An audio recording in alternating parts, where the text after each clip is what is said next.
Terbukti dari banyaknya SDM kita tuh animator yang memang sekarang ini sedang bekerja di luar negeri, diserap sama studio-studio di luar negeri yang mengerjakan film-film di Hollywood, film Disney, Pixar, DreamWorks, Weta, itu banyak orang Indonesia. Artinya kan secara kapasitas kita sudah sampai bisa diadu lah gitu kan. Di Amerika itu ada kasus seseorang mendaftarkan ciptaan komik. Ada yang terkenal Zara with a Down. Casanova itu daftarin, terus kemudian kantor hak cipta Amerika menganulir, menarik kembali surat pencatatan ciptaannya tadi, ditarik kembali. Dia bilang bahwa komiknya ini dibuat oleh AI. Jadi tidak bisa dikatakan sebagai karya cipta milik Casanova. Kan dari YouTube sendiri kayak mereka bingung gitu kan. Ini kalian apa nih, ada suspicious activity nih. Kalian ngapain? Kalian hack sistem kami apa gimana?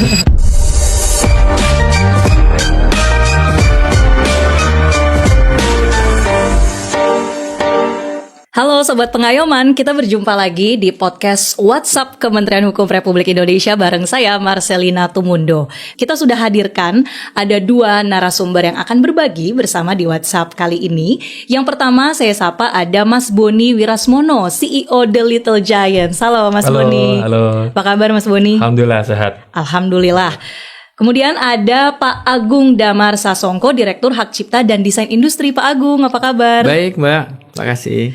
Mas Boni ini kan udah mulai di dunia animasi itu dari 2007 ya, Mas Betul, Boni udah kira-kira 2007. hampir 20 tahun. Mungkin bisa cerita Mas awalnya kenapa sih tertarik ke dunia animasi khususnya film atau series? Iya, mungkin awal sih dari mulai rasa penasaran ya, gitu kan. Dulu saya waktu SMP itu saya ingat saya nonton film Jurassic Park yang pertama kali. Oke. Itu kan pertama kali saya nonton tuh film gabungan antara live shoot dengan computer graphic imagery. Ya kan, animasi. Saya bertanya-tanya ini gimana caranya bisa gabungin 2 elemen yang di syuting di tempat yang terpisah gitu kan. Saya tanya orang tua juga, orang tua nggak tahu jawabannya kan. Saya coba cari-cari, kan dulu belum zaman googling YouTube segala macam ya. Jadi saya baca-baca aja. Dari rasa penasaran itu saya langsung pokoknya saya mau nanti kuliah atau mempelajari tentang animasi komputer, terutama di bidang animasi. Nah dari situlah saya mulai ngulik lagi, saya banyak cari referensi, belajar otodidak, beli buku, tanya-tanya sini. Dari situlah mulai saya timbul ketertarikan ya di dunia animasi. Oke. Nah, buat teman-teman mungkin yang familiar dengan film kartun Nusa, ya itu salah satu orang di baliknya itu adalah Mas Boni ini. Nah, Mas Boni mungkin bisa cerita juga nih film Nusa yang kemudian bisa tembus ke festival internasional, Mas, membuat bangga Indonesia tentunya. Gimana sih proses di baliknya, Mas, sampai bisa ya terkenal seperti Nusa yang sekarang kita tahu? Oke. Jadi sebenarnya di perjalanan karir saya di animasi itu saya pernah mengerjakan beberapa proyek dari luar ya. Tapi itu sifatnya itu kayak kita servicing studio aja. Kita mengerjakan IP dari luar gitu.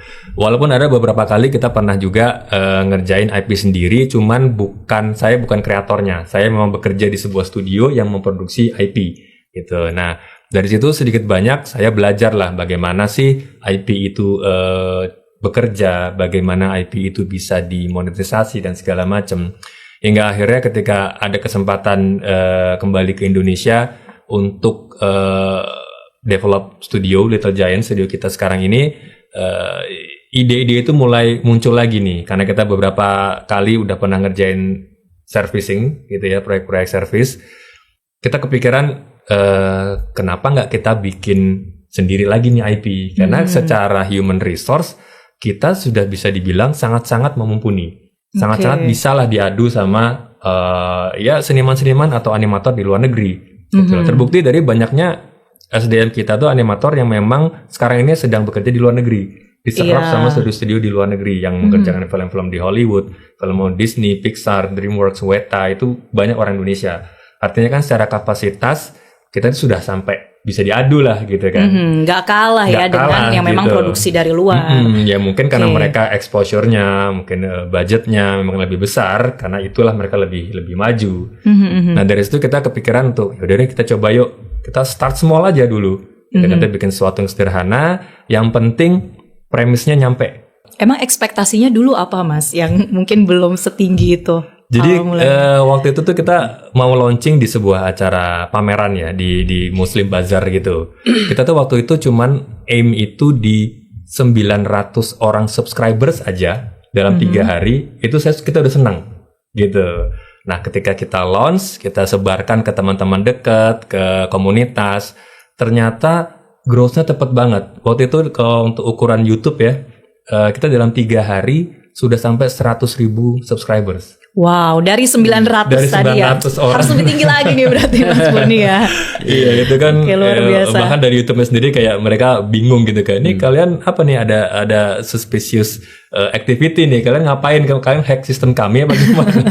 Padahal semua organik gitu. Sampai gak percaya ya. Iya. Kalau itu semua adalah memang respon dari publik, dari masyarakat yang sangat luar biasa. Nah, Pak Agung, apa sih Pak makna dari tumbuhnya industri kreatif khususnya animasi di Indonesia?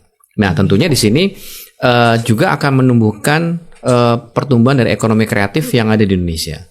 Ya, dan ini tentunya akan terus berkembang ya, apalagi sekarang dengan sukses story film Nusa itu juga akan membangkitkan semangat dari konten kreator yang lain untuk membuat karya-karya yang serupa yang lebih bagus lagi, gitu kan? Nah, ini kan sebenarnya kenapa tuh Nusa film Nusa, Jumbo gitu ya, itu bisa menjadi salah satu perhatian dari masyarakat. Karena kalau kita lihat bahwa cerita yang diangkat merupakan karakteristik yang ada di Indonesia. Betul-betul karakteristik yang berkembang di masyarakat kita.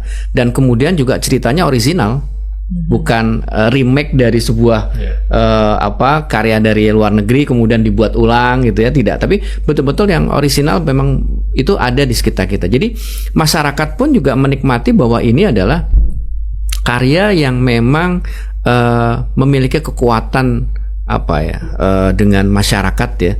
Jadi betul-betul masyarakat pasti akan menikmati karya tersebut gitu ya. Dan memang sesuatu yang berkembang di masyarakat kemudian itu diangkat. Nah, ini juga menjadi salah satu yang menjadi daya tarik tersendiri. Nah, kalau kemudian bicara soal IP nih, Mas Boni yang juga mengurus begitu ya IP dari Nusa. Nah, ini bagaimana sebuah IP itu bisa dialihkan, Mas? Mungkin pernah ikut prosesnya itu, bagaimana suatu IP bisa dialihkan?